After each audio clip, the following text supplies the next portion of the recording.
बकासूरच्या मामाने बी सांगितलंय पळू लवकरच, तर बघू पळू त्यांच्या बरोबर, अजून त्यांची इच्छा असेल तर पळू.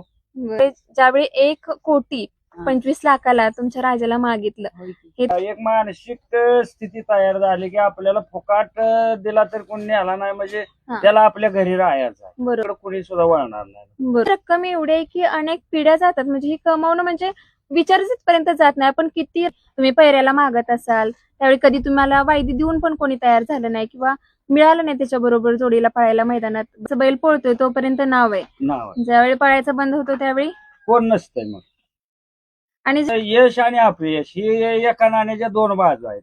बरोबर. काय माणूस आज रोज 100 बर येतच राजाला बघायला, ते माणूस आमच्या दारात आला असतं का? तुम्ही 2 कोटीचा बंगला बांधला तरी त्याला बघायला कोणी सुद्धा येत नाही.